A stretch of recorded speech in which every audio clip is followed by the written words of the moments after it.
بابا جان کی وفات کے بعد امی شدید حالات کے سبب بیمار رہنے لگیں۔ انہیں ٹی بی تھی۔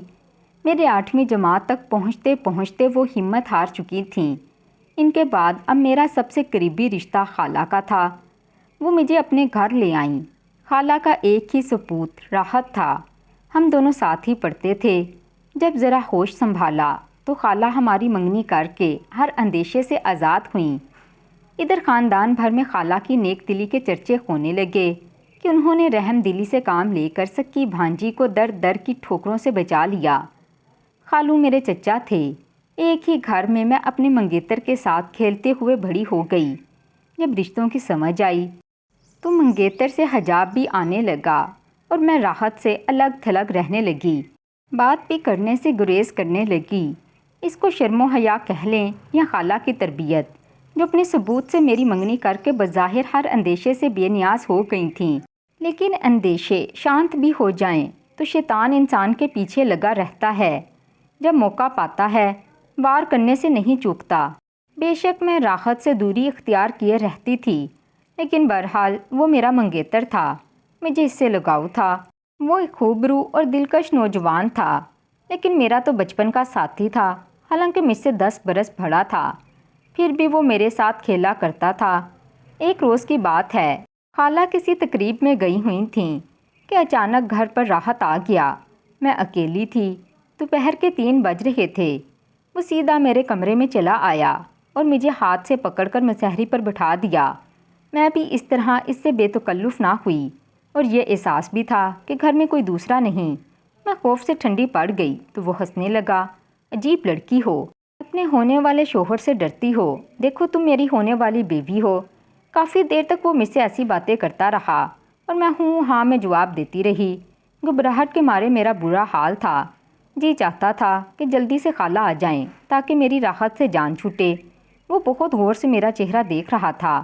آخر کہنے لگا، تم اس سے اتنا کیوں شرماتی ہو؟ مجھے یہ بات پسند نہیں۔ آج میں تمہارے اور اپنے درمیان ان بے معنی فاصلوں کو مٹا ڈالنا چاہتا ہوں تاکہ تم بے تکلفی سے مجھ سے بات کر سکو۔ میں نے بہت اس سے دامن چھڑانا چاہا۔ بدقسمتی سے وہ میرا منگیتر تھا اور اسی حق کے واسطے سے میں وقت سے پہلے سہاگن ہو گئی۔ وہ تو چلا گیا، مگر جب خالہ واپس آئیں تو شام تک میری آنکھیں رو رو کر سرخ ہو چکی تھیں۔ انہوں نے کچھ پوچھنا چاہا، لیکن خالہ کی ہمت نہ پڑی۔ وہ اکثر مجھے اداس دیکھ کر یہ خیال کر لیتیں کہ مجھے اپنی ماں کی یاد آئی ہوگی۔ اس پر وہ مجھے کچھ نہ کہتیں۔ اس دن بھی انہوں نے ایسا ہی کیا، مجھے کام نہ کرنے دیا، کھانا خود پکایا اور کافی دیر تک ادھر ادھر کی باتیں کر کے میرا جی ہلکا کرنے کی کوشش کرتی رہیں۔ ان دنوں میں ارادہ کرتی رہی کہ اس واقعے کا ذکر خالہ سے کروں، مگر کیسے کرتی؟ میں راحت سے بھی ڈرتی تھی۔ تب ہی یہ سوچ کر چپ ہو گئی کہ خالہ کے دل میں برائی ڈالنے سے کیا فائدہ، جو ہونا تھا وہ ہو چکا۔ اب آخر کو تو میں نے راحت ہی کی دلہن بننا ہے۔ دراصل مجھ میں نہ ہمت تھی، نہ جانے کیوں یہ 3 بچیاں بزدل ہوتی ہیں، لیکن قدرت کو میری رازداری منظور نہ تھی۔ میرا راز افشاں ہو گیا۔ تب خالہ نے حیران ہو کر پوچھا، یہ سب کیا ہے؟ اپنے صاحبزادے سے پوچھئے، وہی اس غلطی کے ذمہ دار ہیں۔ خالہ نے راحت سے پوچھا تو وہ قسمیں کھانے لگا، اماں میں قصوروار نہیں، انم جھوٹ بولتی ہے۔ نہ جانے کون ہمارے گھر کی عزت کو خاک میں ملا گیا اور اب یہ مجھ پر جھوٹی تہمت لگا رہی ہے۔ میں کسی غیر کا کیا اپنے سر کھلوانے کو ہرگز تیار نہیں، اور اگر تم نے مجھے مجبور کیا تو میں ہمیشہ کے لیے چلا جاؤں گا۔ خالہ سن کر دھنگ رہ گئیں، اگرچہ ان کا دل نہیں مان رہا تھا۔ میں سچی تھی، ان کا بیٹا جھوٹا تھا، مگر انہوں نے ایک ہی بات کہی، انم اگر تم سچی تھی تو جب میرے بیٹے نے تمہاری جانب ہاتھ بڑھایا تو تم نے مجھے تب کیوں نہ آگاہ کیا؟ اب جب کہ راز چھپ نہیں سکا تو تم اس کا بھنڈا پھوڑ رہی ہو۔ میں جان گئی خالہ پر اولاد کی محبت غالب آ گئی ہے۔ یہ انہوں نے اپنے کو سچا اور مجھے جھوٹا قرار دے دیا۔ ان کو اپنے شوہر سے بھی خوف آ رہا تھا۔ ان کو معلوم ہو گیا تو پہلی بات یہی منہ سے نکالیں گے کہ راحت کو گھر بدر کرو۔ منگنی تو ہو ہی گئی تھی، پھر بھی صبر کا دامن ہاتھ سے کیوں چھوٹ گیا؟ یا پھر بیٹے کو مورد الزام ٹھہرایا تو اسے آڑے ہاتھوں لیں گے؟ گھر میں یہ کیا تماشا ہو رہا ہے؟ خالو غصے کے بہت تیز تھے، سب ان سے ڈرتے تھے۔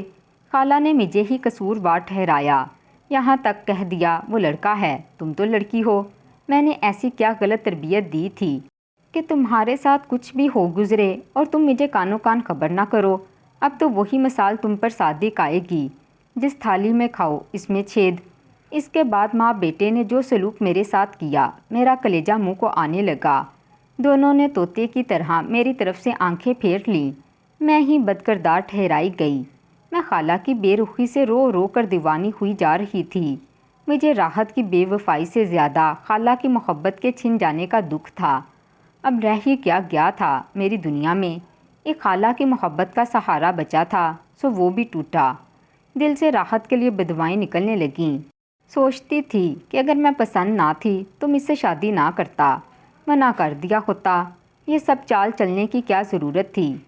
بیٹے کے تیور دیکھ کر اس سے ڈر گئیں۔ صاف کہہ دیا، میں یہ پھندا اپنے گلے میں نہیں ڈال سکتا۔ شادی بعد میں جائے گی، ابھی تو مجھے بہت کچھ کرنا ہے۔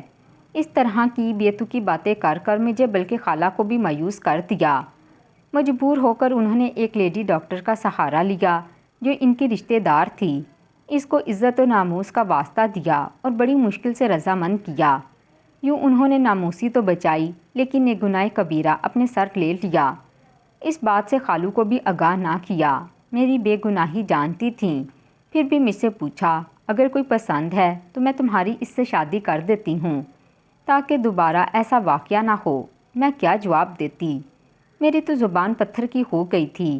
جو ملزم تھا، ان کی ممتا نے اس کو بری کر دیا اور میں فریاد بھی نہ کر سکی۔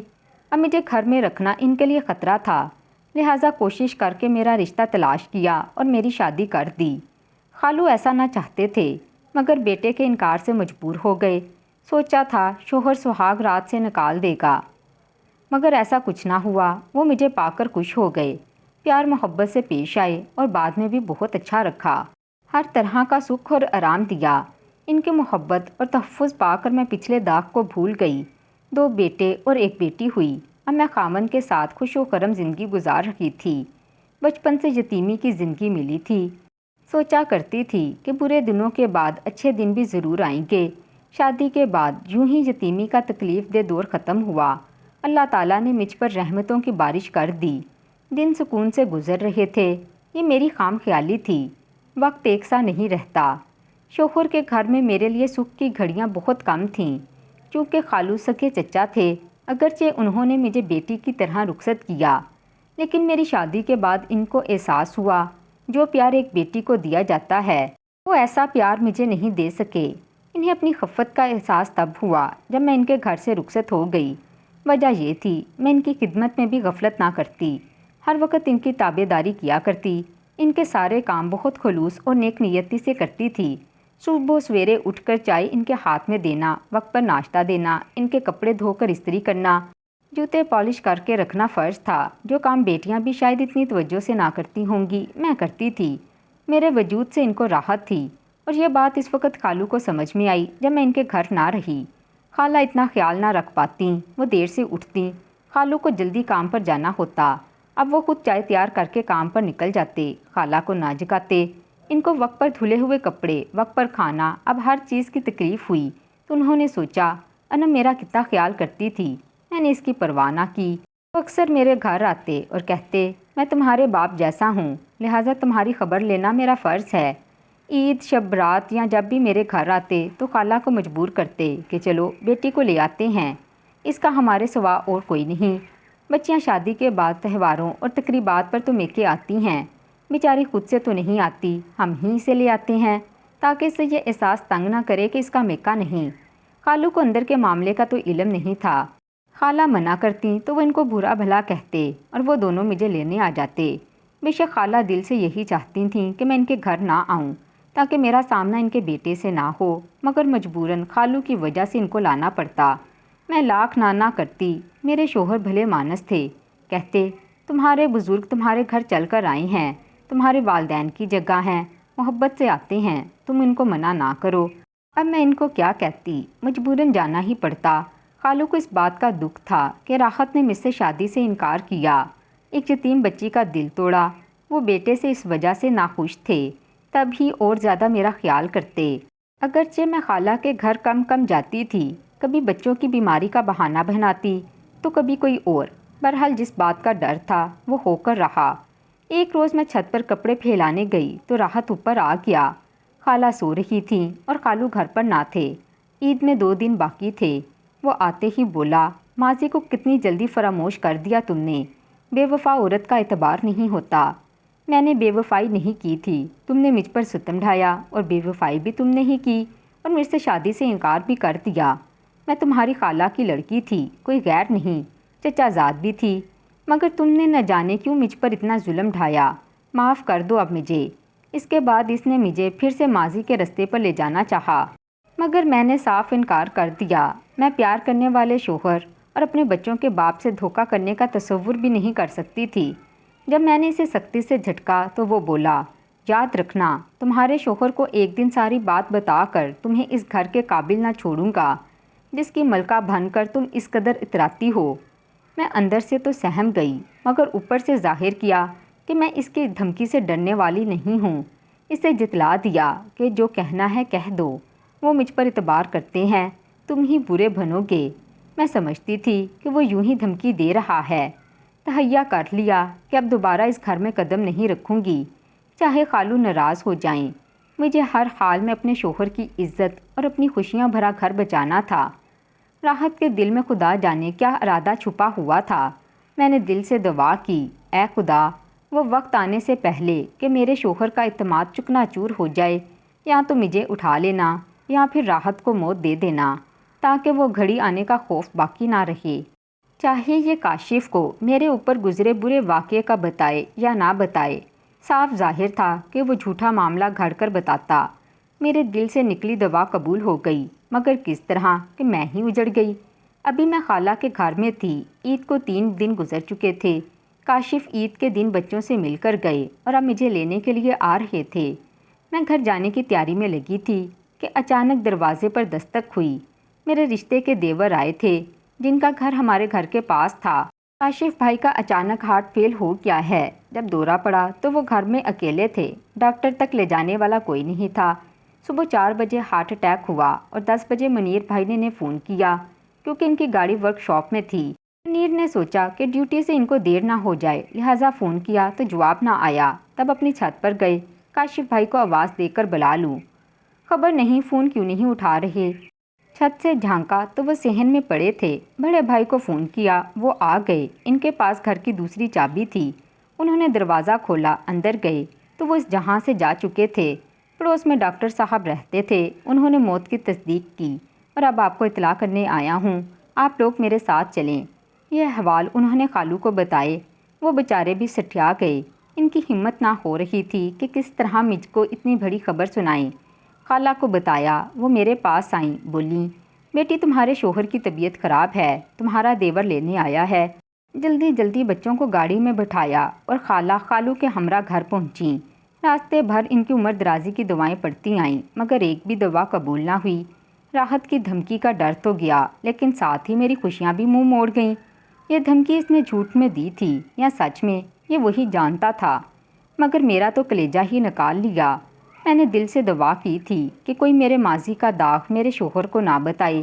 یہ بھی دعا کی تھی، خدا مجھے اٹھا لے یا راحت کو موت دے دے۔ دعا کیسے بدل گئی، نہ تو مجھے موت نے اٹھایا اور نہ راحت کو آئی، لیکن میرے رحم دل اور محبت کرنے والے جیون ساتھی کو ساتھ لے گئی۔ عدت تک میں کاشف کے گھر رہی۔ اس کے بعد خالہ اور خالو سر ہو گئے کہ چھوٹے بچوں کا ساتھ ہے، تم جوان ہو، اس عمر میں کیسے اکیلی رہ سکتی ہو۔ سسرال والوں نے بھی یہی مشورہ دیا کہ تمہارے خالو خالہ صحیح کہتے ہیں، جب تک بچے باشعور نہیں ہو جاتے تم اپنے خالو کے گھر جا کر رہو۔ سسرال میں کوئی بھی میرے بچوں کی ذمہ داری کو قبول کرنے پر تیار نہ تھا۔ کوئی چارہ نہ تھا، مجھے خالو کے گھر آنا پڑا، مگر کس دل سے یہ میں ہی جانتی ہوں یا پھر میرا خدا۔ جب اللہ تعالیٰ کسی کا دل پلٹتا ہے تو دیر نہیں لگتی۔ جس کو میں اپنے لیے ایک زہریلا سانپ سمجھتی تھی، اپنا سب سے بڑا دشمن جانتی تھی، وہی میرے اور میرے بچوں کے یتیم ہو جانے پر بے حد دکھی ہوا۔ اس کے بعد اپنا سامان اٹھا کر چھت پر بنے کمرے میں منتقل ہو گیا۔ راحت بہت اچھا کما رہا تھا، اس کا کاروبار جم چکا تھا، اس کے پاس روپے پیسے کی کمی نہ تھی، لیکن اس نے ابھی تک دوسری شادی نہ کی، جبکہ پہلی بیوی جو اس کی پسند سے اس گھر کی بہو بن کر آئی تھی، شادی کے سال بعد ہی طلاق لے کر چلی گئی۔ میری بیوگی میں اس نے اپنی خطا کا حق اس طرح ادا کیا کہ ہمارے خرچے کے لیے خالہ اور خالو کو علیحدہ رقم دینے لگا۔ لیکن مجھے اس بات کا علم نہ تھا۔ میں سمجھتی تھی کہ خالو ہمارا خرچہ اٹھاتے ہیں، جبکہ وہ تو ابرائے نام دکان پر جاتے تھے۔ تمام کاروبار راحت کو سونپا ہوا تھا۔ اس بات کا علم مجھے بعد میں ہوا۔ 4 سال بیت گئے، مگر میں اس دکھ کو نہ بھلا سکی۔ خالو اب بیمار رہنے لگے تھے۔ چیک اپ کروایا تو پتہ چلا کینسر جیسا موذی مرض لاحق ہو چکا ہے۔ ایک روز خالو میرے پاس آئے اور کہا، بیٹی میری ایک بات مانو۔ میں نے کہا، کیوں نہیں، آپ کی ہر بات مانوں گی۔ تم تو جانتی ہو مجھے جان لیوا مرض لاحق ہو گیا ہے، اور تمہاری خالہ کی صحت بھی اب ٹھیک نہیں۔ موت تو ہر ایک کے ساتھ ہے، ہمارے بعد تمہارا کیا ہوگا، یہی سوچ کر ہم دونوں پریشان رہتے ہیں۔ بیٹی میری بات مانو، تم راحت سے نکاح کر لو۔ اگر تم راضی ہو جاؤ تو تم اور تمہارے بچے محفوظ ہو جائیں گے۔ اپنے بچوں کے بہتر مستقبل کی خاطر راضی ہو جاؤ، ہم تم کو بہو بنائیں گے، میں تبھی سکون سے مر سکوں گا۔ میرے گمان میں بھی نہ تھا کہ خالو اچانک ایسی بات کہہ دیں گے۔ میں نے کہا، آپ میرے لیے والد کا درجہ رکھتے ہیں، لیکن اب یہ ممکن نہیں۔ راحت، جس نے بچپن کی منگنی کو توڑا اور خود شادی سے انکار کیا، اب جبکہ میں بیوہ اور 3 بچوں کی ماں ہوں، وہ کیسے نکاح کر سکتا ہے؟ خالو بولے، اب وہ دل سے پچھتاتا ہے اپنی غلطی پر کہ تم کو کیوں ٹھکرایا۔ اللہ نے اسے اس کی سزا دے دی۔ جس لڑکی سے محبت کی شادی کی اور چاہت سے بیوی بنایا، اسی نے وفا نہ کی۔ اس کی بے وفائی کو جھیلنے کے درد سے اسے یہ سوچنے پر مجبور کر دیا کہ بے وفائی سہنے کی تکلیف کتنی ہوتی ہے۔ خالو کی زبان سے یہ سب سن کر میں حیران رہ گئی، لیکن میرا دل نہیں مانتا تھا۔ جبکہ راحت میرے بچوں کا بہت خیال رکھتا، ان کو گھمانے پھرانے لے جاتا، ان کے لیے ہر شے لے کر آتا، لیکن ہم دونوں آپس میں کلام نہ کرتے۔ بالآخر اس نے جب میرے پیروں پر ہاتھ رکھ کر معافی مانگی تو میں نے بھی سوچا، خالو سچ کہتے ہیں، ان کے بعد میرا کیا ہوگا؟ میرے بچوں کا کون سہارا بنے گا؟ راحت سہارا بنا بھی تو دنیا ہم کو ایک ساتھ رہنے نہ دے گی۔ بچوں کی بھلائی تو اسی میں تھی کہ میں راحت کو معاف کر دیتی، اور جس گھر نے مجھ کو یتیمی میں پناہ دی تھی، ان سے ان کو محروم نہ ہونے دیتی۔ بہت غور و فکر کے بعد میں نے خالو خالہ کی بات مان لی، اور یوں ایک بار پھر میں اسی گھر کا حصہ بن گئی جس گھر میں بچپن گزارا تھا۔ 3 ماہ بعد ہی خالو کی وفات ہو گئی۔ اب خالہ اور میرے بچے راحت کی ذمہ داری بن گئے تھے۔ اس نے ہمیں احسن طریقے سے رکھا، ہمیں کسی چیز کی کمی نہ آنے دی۔ میں پچھلے سارے غم بھول گئی۔ کبھی کبھی یہ شکوہ ضرور میرے لبوں پہ آ جاتا، راحت، اگر تم نے مجھ سے شادی کرنا ہی تھی تو وقت پر کیوں نہ کی؟ کیوں مجھے اتنے دکھ دیے؟ ایک روز اس نے جواب دے ہی دیا، انسان سے بھول ہو جاتی ہے اور وہ غلط فیصلہ کر بیٹھتا ہے۔ دراصل میں نے اپنے دوست کو ساری بات بتا کر مشورہ لیا تھا۔ اس نے کہا، اب تم ہرگز یہ شادی مت کرنا، ورنہ لوگ تمہاری بیوی اور اولاد پر عمر بھر انگلیاں اٹھائیں گے، کیونکہ تمہاری منگیتر نے واقعے کے 5 ماہ گزرنے کے بعد انہونی سے پردہ اٹھایا۔ اگر وہ پہلے اس بات سے تمہاری والدہ کو آگاہ کر دیتی تو غلطی پر پردہ پڑ جاتا، لیکن اب اسے چھپایا نہ جا سکے گا اور سارا خاندان تم لوگوں پر تھو تھو کرے گا۔ بس میں نے اپنے ذہن سے نہ سوچا اور تم کو بیچ منجھار چھوڑ دیا، مگر تمہاری شادی کے بعد میں بہت پچھتایا، اور یہی پچھتاوا دوزخ کی آگ بن کر میرے وجود کو جلاتا رہتا تھا۔ مجھے کسی پل چین نہ آتا۔ صد شکر کہ تم مل گئی ہو تو سکون ملا ہے۔ انسان جب راہ راست پر آ جاتا ہے تو اسے واقعی سکون مل جاتا ہے۔ اب تو میں تم کو چھوڑنے کا تصور بھی نہیں کر سکتا۔ تو ناظرین، کیسی لگی آج کی کہانی؟ کمنٹ باکس میں لازمی بتائیے گا۔ کہانی پسند آئی ہو تو ویڈیو کو لائک، چینل کو سبسکرائب کر دیں۔ شکریہ۔